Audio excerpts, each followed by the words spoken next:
अल्लाह के बबरकत नाम से जो बड़ा मेहरबान नहायत ही रहम करने वाला है। अस्सलाम वालेकुम स्टूडेंट्स, कैसे हैं आप लोग? उम्मीद करती हूँ कि आप लोग खैरियत से होंगे। आज हमने स्टार्ट करना है एक्सरसाइज 7.3 का क्वेश्चन नंबर 6, जिसमें क्वेश्चन नंबर 6 में स्टेटमेंट यह है, the given point P lies on the terminal side of a theta, find quadrant of theta and all 6 trigonometry ratios. ठीक है, अब बस यहाँ पे है -2 और 3। ठीक है, -2 क्या x है और 3 y है। सो इसका सोल्यूशन चेक करेंगे तो यहाँ पे देखें p है, सो p को ही यहाँ पे लिखेंगे। तो एक ग्राफ बना लेंगे। ग्राफ बनाने के बाद यहाँ पे x की वैल्यूज़ लिख देंगे, यहाँ नेगेटिव में लिख देंगे, यहाँ y पॉजिटिव में लिख देंगे और माइनस में लिख देंगे। और ये एक प्रॉपर शेप दे देंगे 360, 19, 180, 270। अच्छा, इसमें ये चीज़ ज़रा याद रखिएगा, अब इसमें हमें क्लॉकवाइज या एंटी क्लॉकवाइज का चक्कर नहीं करना पड़ेगा। हमें सिर्फ प्रॉपर एक आप जिस तरह ग्राफ बनाया जा रहा है 360, 19, 180 और 270, ठीक है, हमने इसी तरह ही देखना है। सो अब यहाँ पे देखिएगा पॉइंट जो है बेसिकली, अब यहाँ पे हमारे पास -2 है तो वो x है, तो इसको यहाँ पे शो कर लेंगे। ठीक है, और 3 जो है हमारे पास y है, तो इसकी लेंथ यहाँ तक ले लेंगे। ठीक है, और उसके बाद ये रीजन के साथ इसको ज्वाइन करवा देंगे तो ये एक ट्रायंगल बन गया। ट्रायंगल बनने के बाद हम देखेंगे ये कौन सा क्वाड्रेंट है, first, second, third, fourth. So second में सबसे पहले क्या करना है, -2 ले लेना है। देन उसके बाद 3 के साथ उसकी मतलब मेजर कर लेना है कि यहाँ तक लाइन खींच देनी है। देन क्या करेंगे, रीजन 0 के साथ मिला लेंगे। फिर उसके बाद क्या करेंगे, तो point P is existing in part in quadrant 2 में। ठीक है, ये एग्जिस्ट कर रहा है। सो अब यहाँ पे सबसे पहले हमें ये याद करना पड़ेगा, थोड़ी पहले पार्ट में ही अगर हम ज़्यादा फोकस कर लेंगे तो अगले 2 पार्ट्स हैं उनमें ज़रा हमें मुश्किल नहीं होगी। सबसे पहले तो ये मैंने एक ट्रायंगल बना लिया। उसके बाद आपको पता है कि यहाँ पे क्या होता है, यहाँ पे 19 का एंगल होता है, यहाँ पे थीटा होता है। ठीक है, और उसके बाद जो है ये इसको बेस बोला जाता है, इसको हाइपोटेन्यूस बोला जाता है, इसको परपेंडिकुलर बोला जाता है। ठीक है, अब ये चीज़ें जो है अब आपने याद करनी है। ठीक है, बेस x की वैल्यू क्या है, x इज़ इक्वल टू 2। जिस तरह ये देखिए बेस में x is equal to 2, -2 sorry. और उसके बाद है परपेंडिकुलर, जिस तरह ये परपेंडिकुलर है p। ठीक है, y is equal to 3, so 3 value. So sine theta जो है p/h। ठीक है, परपेंडिकुलर एज मतलब परपेंडिकुलर और एज, ठीक है, हाइपोटेन्यूस आमने सामने। देन क्या है, कोस थीटा है बेस और perpendicular.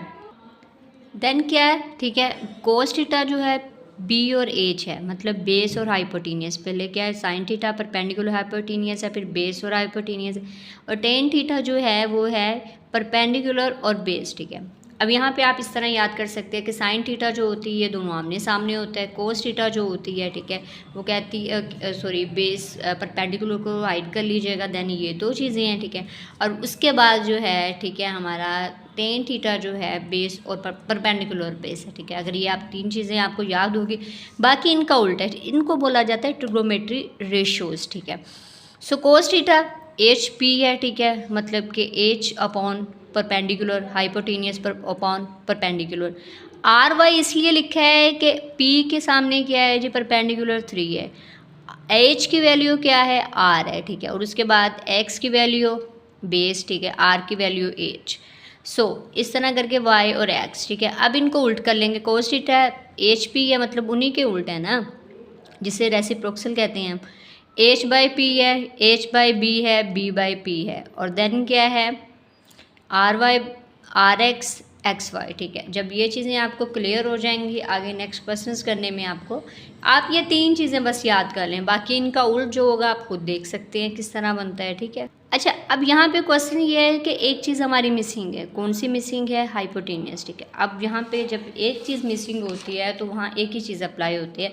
Now applying Pythagoras theorem. ठीक है, c is equal to a² plus b²। ठीक है, c की जगह r², जिस तरह हमने इनको r² कह दिया था इसको। ठीक है, और उसके बाद बेस को हमने x बोल दिया था और p को हमने y बोल दिया था। ठीक है, इसी तरह हम इसको लिख देंगे x² प्लस y²। देन इसमें वैल्यूज पुट कर देंगे, 4 + 9 13, सो r इज़ इक्वल टू 13।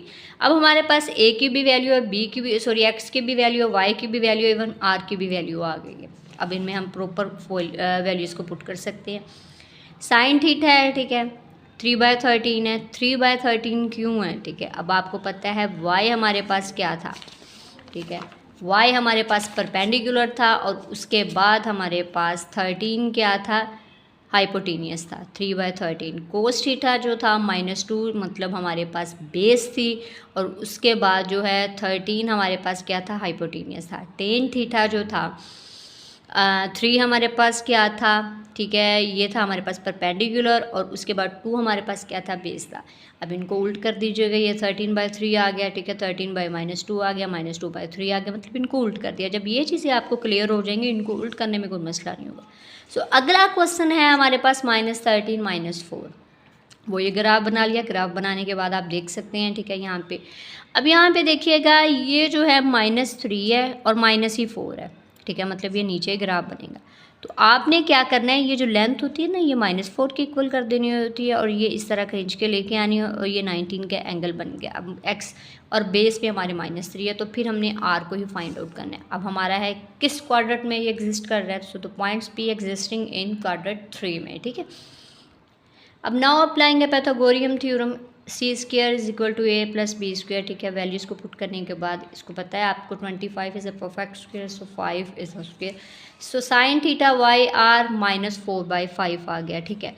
आगे कोस थीटा x/r है -3/5 आ गया। टेन थीटा y/x है -4/3 आ गया। अच्छा, ये माइनस माइनस के साथ कैंसिल हो गया, इसलिए मैंने ये 2 दफ़ा लिख दिया है, ठीक है, -4/3, तो इस तरह कैंसिल हो गया, तो ये इसकी रियल कंडीशन आ गई है। सो नेक्स्ट जो है हमारे पास कोस थीटा r/y है -5/4 है, सेकंड थीटा r/x है -5/3 है, कोट थीटा x/y है 3/4 है। सो स्टूडेंट्स, ये क्वेश्चन भी हल हो गया हमारा, ठीक है, क्योंकि हमने पहले में ज़्यादा टाइम लगा दिया था, अब दूसरे में पार्ट करने में ज़्यादा मुश्किल है। अब पार्ट नंबर 3 जो है x/y p√2, ठीक है, 1 है। सो x/y का इधर ही नाम दे दिया। सो नेक्स्ट इसका सोल्यूशन क्या है। अब हमारे पास क्या था, यहाँ पे हम बुक से ही देख लेते हैं, √2 और 1 है, ठीक है। अब यहाँ पे देखिएगा √2, अब मैंने जब √2 को कैलकुलेटर पे करके देखा तो मेरे पास आ गया 1.4 समथिंग था, ठीक है। इसका मतलब है कि 1.5 से कम था। तो मैंने क्या किया, अब यहाँ पे मैंने डिस्टेंस पे लिख दिया, यहाँ पे आपको क्लियर हो जाएगा 1 और 2, ठीक है। 1 और 2 मैंने डिस्टेंस पे लिख दिया, यहाँ आके √2 मैंने, अगर आपके पास स्केल होगा तो ज़्यादा आपको मतलब इसमें मदद करेगा आपको, ठीक है, सॉल्व करने में। लेकिन मेरे पास स्केल ज़रूर था, लेकिन उनकी लाइन साफ़ हो चुकी थी, सो मैं इसको नहीं कर सकी। तो मैंने यहाँ पे 1/, यहाँ पे लगा दिया अंदाज़न, ठीक है। अब मैंने इस तरह एंगल बनाया, क्योंकि मुझे जो था रीजन के साथ मिला दिया मैंने। y मेरे पास 1 था, तो मैंने y की मेजरमेंट की, तो यहाँ पे उसकी लेंथ आ गई। सो ये 2/7, the point P is showing in quadrant 1, ठीक है, सो 1 में ही है, ठीक है। नेक्स्ट क्या है हमारे पास, बाय पाइथागोरस थ्योरम, ठीक है, वैल्यूज़ को पुट किया तो 3 आ गया, तो r = 3 है। अब साइन थीटा हमारे पास क्या था, ठीक है। अब साइन थीटा 1 हमारे पास क्या था भाई, y था, मतलब परपेंडिकुलर था, और 3 हमारे पास क्या था, ठीक है, हाइपोटेनियस 1/3 आ गया। कोस थीटा जो था x हमारे पास 2 क्या था, अब हमारे पास बेस थी, और उसके बाद ये हमारे पास क्या था, 3 हमारे पास हाइपोटेनियस था, ठीक है। सो नेक्स्ट, नहीं सॉरी, मैं गलत बोल गई हूँ, नहीं बिल्कुल ठीक बोला है, ठीक है, बेस और परपेंडिकुलर, उसके बाद है परपेंडिकुलर और बेस, ठीक है। अब इसको उल्ट कर दीजिएगा, उल्ट करने के बाद आपके क्वेश्चन ये सोल्व हुआ है। तो स्टूडेंट्स, ये थे क्वेश्चन नंबर 6 के 3 पार्ट्स, ठीक है। तो ये मुझे लग रहा था, क्योंकि ये इनको करने से मैं थोड़ा बोर हो गई, इसलिए थोड़ी शॉर्ट वीडियो बनाई है। तो इंशाल्लाह नेक्स्ट वीडियो में हम करेंगे रिमेनिंग क्वेश्चंस। अगर वीडियो अच्छी लगी तो इसको लाइक कीजिएगा, चैनल को सब्सक्राइब कीजिएगा। थैंक्स फॉर वॉचिंग, अल्लाह हाफ़िज़।